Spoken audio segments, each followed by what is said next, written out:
Flow State Jedis, welcome back to the channel. My name is Sumet Chatterjee. I'm a flow state specialist, so I'm here to help you feel your best and perform your best. Today we're talking all about divine masculinity and the ideas around an ideal man, okay? Now, a lot of the times in culture, we have this understanding of the ideal man, which is seen as some kind of a superhero, right? The Ubermensch and so forth. I think we as men, well, we as boys growing up to become men, we've lost that childhood desire or that knack to just be a well-rounded person, right? And we have all of these ideas around masculinity nowadays, and I find it bizarre that we even have to ask the question, what makes a man, you know? However, let's explore this from a more metaphysical angle, and maybe we can start to unravel these questions ourselves, and then we can aspire to be great men, better men in our lives, and hopefully, you know, show up. As I said that, you know, there's a hawk just flying outside my window, so that's what's up, man. So there is this masculine urge to say it is what it is and to pursue power, okay? I think this is such an important aspect of masculinity, if you want to call it that. Read the disclaimer, we are talking about masculine energy, okay? We're not talking about masculinity in general. So as a woman, you can also tap into your divine masculine nature in order to heal, in order to, you know, cleanse wounds, you know, heal father wound, or, you know, do a lot of other things in regards to this. So you're open to challenge, being direct, being straightforward. The masculine energy has always been described through the energy of the sun in a lot of different cultures around the world. The sun has been associated with masculine energy. It shines in all directions. It is that creativity, that positivity, that strength. Whereas the moon has a sense of calmness about it, right? An intuition, a waiting for the right time, being okay in the darkness, right? Being okay with the mystery of the night, right? Whereas the day is very, very concrete. It's like you got to go up, you got to get to work, you got to do things throughout the day. It's like, it's very masculine, right? If you think about day and night, you can start to understand this a little bit better. If we look at Aristotle's kind of Goldilocks model, we understand what true bravery is just enough courage. However, too little courage, it becomes cowardice. Too much courage is like foolhardiness, right? So let's start to understand this just enough courage to move forward with this energy. Of course, masculinity has a role metaphysically. It's that yang quality, it's effort, expansion, it's growth. And if you are unbalanced in your masculine energy, there are different ways for you to ground yourself and actually work on this area. And it actually will make you very, very sharp and strong. It will make you okay with confrontation, because a lot of men nowadays especially, they don't know how to deal with somebody criticizing them or coming after them, right? Because we've been made so sensitive in our own nature that we've actually been taken over by the power of the emotions and the senses, okay? And letting that drag us rather than living from principle and values and virtues. So Stoicism is actually very, very powerful. Now, I recently watched this movie with Dylan, the Sweet Life of Zack and Cody guy, right? He was a fighter in this movie or whatever. It's called A Beautiful Disaster. And I just want you guys to see this one scene. This is masculine energy, how it's depicted in Hollywood, right? And it's very just like no facial expression, unreactive, no emotion, right? And then straight to the point, like, I'll pick you up at 8. You know, he is living in his own reality, and he's already predetermined his frame that I'm gonna, you know, be with this girl. Because in his mind, it's like this delusional optimism, right? This delusional fantasy that this is gonna happen irregardless. But anyway, check this scene out, and then we'll get back to the video. Have you not read a newspaper in the last 4 years? Men don't talk like that anymore. Which man? The evolved men of planet Earth. The ones who are actually in touch with their feelings. I don't like you. Leave me alone. You're not going to let this go, are you? I'll pick you up at 8. But wait, you don't have my number. So coming back to the idea of masculine archetypes, if you look behind me over there, okay, that man over there, his name is Padmasambhava, okay? the king of Udiana. He is a very, very powerful king who also has a consort, who's also a kind of a mystic, a sorcerer. He can attain the rainbow body. He's a fighter. So the thing about it is, Padmasambhava is a great example of all the masculine archetypes combined into one, integrated, right? That is why I have him there. That's a reminder. Also, that's behind a picture of my inner child. So he's like protecting my inner child, right? So, and he's also associated with my, I think it's the interstellar gateway chakra. I'm not too sure. We'll have to get to that later. That's a little bit heady for you, but join the Adepts program if you're interested in kind of esoteric stuff like this. So his energy, the king, the regalness, the noble, right? The nobility, the no bullshit, right? Noble, protector quality. The king, remember, can also become a tyrant king. That becomes the shadow. So a lot of toxic masculine is actually shadow masculine that is unintegrated, okay? Once you integrate your shadow polarities, or your wounded polarities, we could say, rather than toxic, then we'll actually start to get to a harmonious self within. So I actually give a specific chart to my clients that I actually got from Kundalini bodywork. And Kundalini bodywork is a very, very interesting practice where you can actually use a lot of the chakra system in order to understand the process of Kundalini and understand polarity work at the same time. So this guy who's teaching this course, I remember he gave us this chart to look at where you have the mature masculine and the mature feminine, and then you have the immature masculine, immature feminine. Those are like the more wounded or the immature qualities, right? They aren't fully formed yet. They aren't fully developed or matured yet. And so there's like this boyish tinge to it, right? So if you're talking about, you know, that kind of pan or trickster quality, you know, in men or whatever, you're looking at like the shadow quality of the jester, whereas there's also this like hilarious, right, comedic man who's just like poking holes at society's ego and his own ego, and he's just able to laugh at things, right? And so you have both the positive and the negative sides of every individual. So you can't look at like Pan or Cernunnos and be like, you know, that's the trickster god, you know, it's that low-key energy, he's here to manipulate me, right? We can't like suddenly start to add labels in it. You know, look at all of these. Like, take Zeus, for example, right? He was both positive and negative in the whole myth, right? And everyone kind of has their own interpretation of it. So it's sort of like that, right? As a character, and I know we're talking about gods, but, you know, understand these qualities of the king, warrior, magician, lover, okay? The king is that regal quality, right? The magician is the one with all the tools, okay? Is the one who collects the technique, is the one that uses the creativity, is the one that is able to make something out of nothing, okay?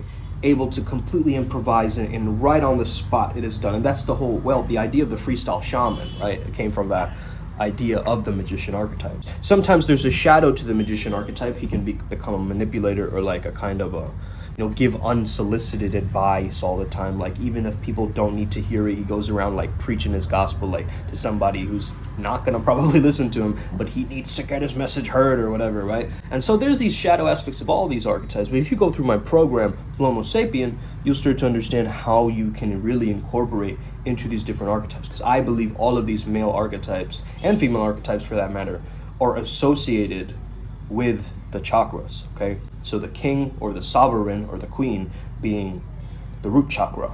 And of course, the sacral would be the creative archetype or the lover. And the solar plexus being the warrior archetype, that primal, that yang essence of moving forward. From the solar plexus, that's that warrior energy or that huntress energy. And usually the warrior essence is also associated with the solar plexus, which is also associated with the sun and with fire, a very masculine element, whereas water is more so feminine element, okay? And so maybe picking the theme of water in my life is probably to help me ease and balance, like the water being a symbol of the feminine. The fire yang energy inside me needs to be replenished or made into smoke, right, by the water. Maybe there's some kind of a subconscious thing also happening in the background, but that's just me going very deep and shamanic. Of course, there are other masculine archetypes that you can focus on. Osho has a book called The Book of Man, where he breaks down a lot of the male archetypes. And, you know, of course, the Jungian archetypes that Jung has is very, very powerful in, you know, looking them up. Of course, you can always look up the book King, Warrior, Magician, Lover. This is a bit of a heady book, but it's very, very important to read, I think. The Fire in the Belly by Sam Keen. And in the end, there's actually an appendix where what makes an ideal man. Man must go on a quest to discover the sacred fire in the sanctuary of his own belly, to ignite the flame in his heart, to fuel the blaze in his hearth, to rekindle his ardor for the earth. Okay? See, this is the kind of stuff that we need to read as men, because we've been completely, scattered. It talks about man's unconscious bondage to women, the warrior psyche. It talks about sexual wounds. It talks about a lot of different things, a brief history of manhood, what is the psychological man, and so forth. But in the end, you see this idea of what makes an ideal man, and I'm just going to read out some of the highly rated ones, okay? 6,000 men and women replied to this questionnaire, okay? What differentiates ideal, good, average, and inferior men? Ideal man is like the quest for the Holy Grail. Might be mythic and presumptuous at worst. Ideal men only exist in platonic heavens or romantic novels. And the notion itself may be dangerous. Yeah, some men are like that, they're like, good enough isn't good enough. I have to constantly keep hustling and striving. I mean, ideal for whom, right? It's all relative. But irregardless, let's look at some of these things and maybe we can work towards creating some form of a masculine framework for this, okay? Let's see here. Okay, 89% of people, okay, so this was men and women voting, okay, so I don't know. Let's just check this out. So, receptive, responsive to the initiatives of others is the highly rated one. Strong intellectual, moral, or physical presence. Yep. Pays attention to diet, exercise, and health. That's the third one, by the way, guys, okay? Expresses feelings of sadness. Stops often to wonder, appreciate, and dream. Follows inner authority. I think that should be higher, actually. Even-tempered, moderate, easy to be with. Non-judgmental. Willingly accepts help. A doer, takes charge. Okay, these are the top ideal qualities. The least like. Basically ignores his body. Never shows pain. Has mood swings. Is critical. Is introverted. Always where the action is. Type A personality, suave or urbane. These are based on the beliefs and attitudes and behaviors of the ideal man, okay? Interesting how everybody rates caring and loving, right, as the top one. This is probably a while back, guys, right? This is not the modern culture because clearly a lot of ideas have changed, right? And I'm sure this book had a lot of backlash too, okay, by feminists or whatever, I don't know. It probably did. I mean, the thing about it is, right, like nowadays we've actually lost the ability to combat, like physical violence, you know what I mean? Like I'm training MMA and I understand the need for this and it's maybe making a comeback, but you guys got to understand that our planet is very, very, at this point of time, it's actually better than ever, but the news makes us seem that the narrative is opposite, okay? That it makes us feel that we're slowly going downhill and we're all gonna crash. Like that's kind of been a deceptive thing in the background that's always been happening in culture, and you need to really watch out for that as a man, because as a man you're also paving your own way and your own path at times, and other people are going to come along and not agree with it.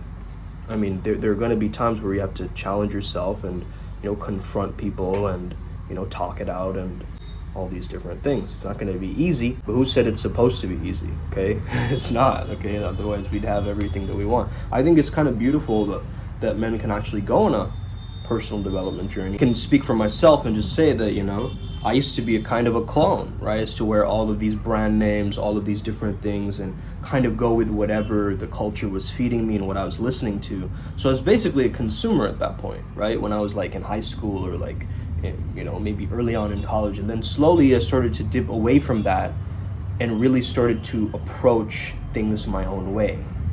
And I started to allow myself to explore outside the realm of what I knew, right? Divine masculine energy is a protective energy, an essence of safety, a container of safety, of space, of spaciousness. And so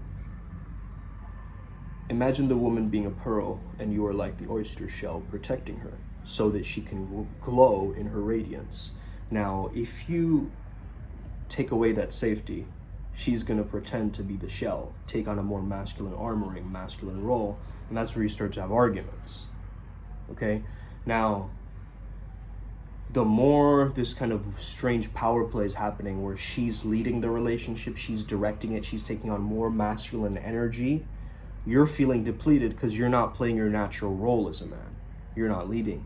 You're not being the one who's making any decisions. You're not the one planning. You're not the one going for it, not being ambitious. This is why you need to get this sorted, you see?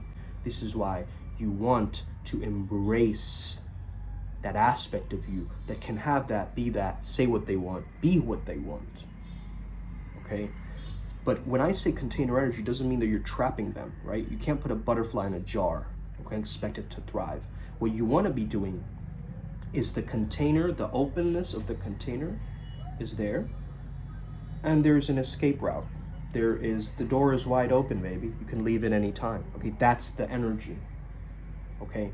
So I just wanted to reiterate this because a lot of people do get confused about these topics, but it's important. Once you do really understand it, it will change the way that you perceive what is going to happen to you, okay? And I just got a new Bumble match as I said that. Wild. I think every person needs to go on a quest or an inner journey where they finally fine-tune the ideas of who they really are.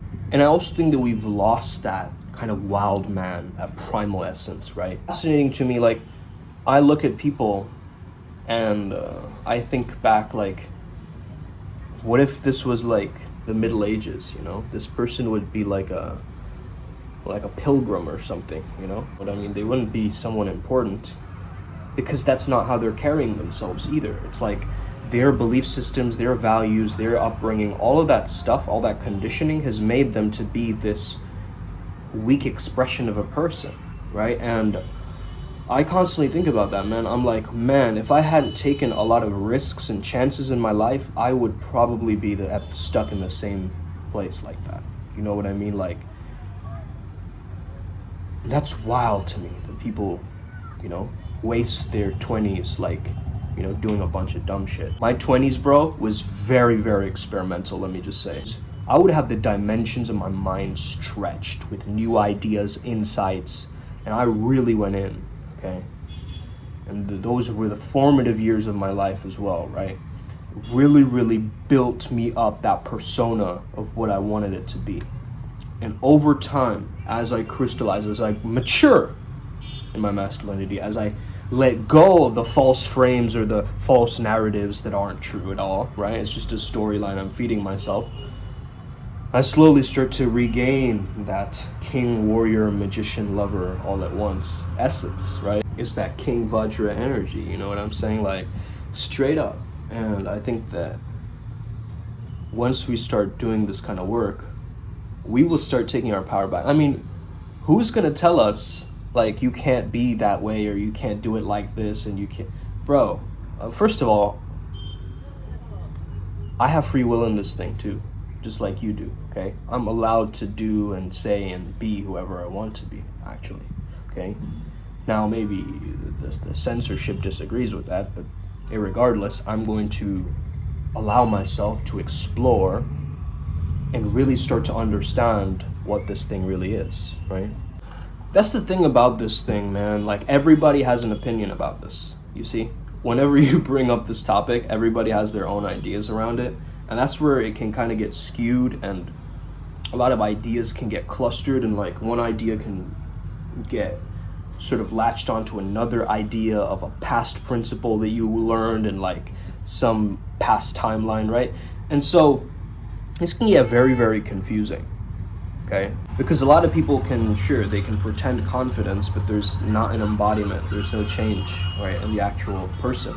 And we're looking for like a behavior level change, right? A change of, you know, breaking past this kind of false facade of like, hey, it's like, I used to do this too, but like with relatives, okay? Like my past relatives would come to me and I'd be like, hello, Sergi, you know, how's it going? I'd like purposefully kind of be nicer or kinder just to appease, you know, and be accepted by them because I didn't want to look bad.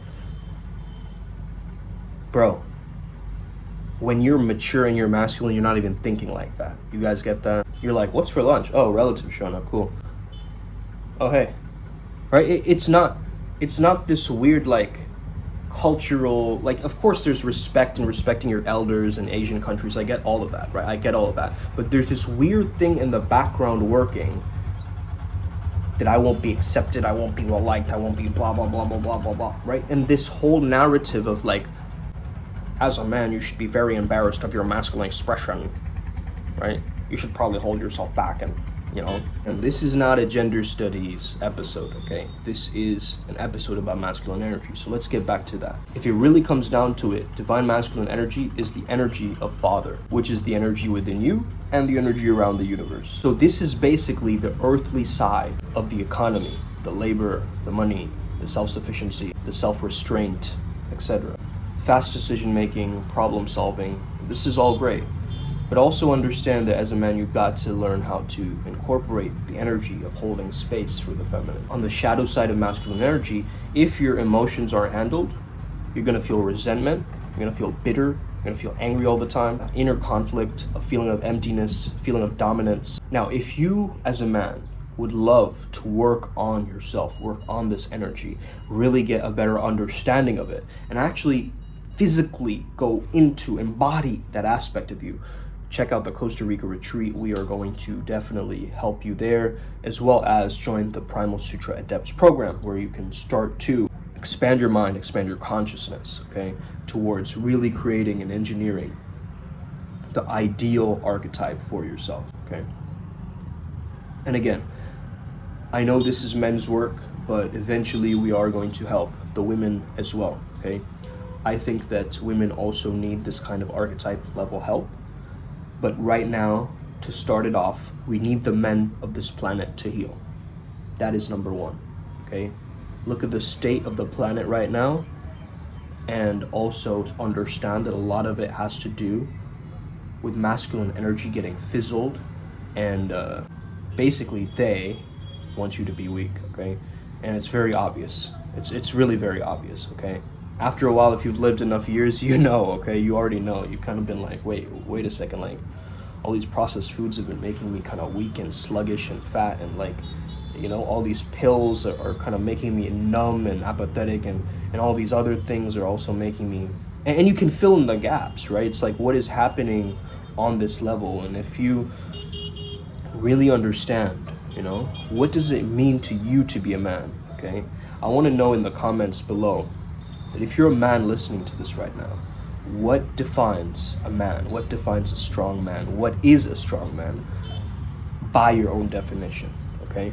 Let's get it today. Upward Spiral Gang. May we never be the same again. Let's change the culture. Let's change ourselves.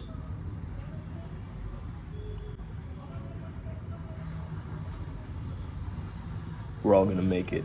Let's go.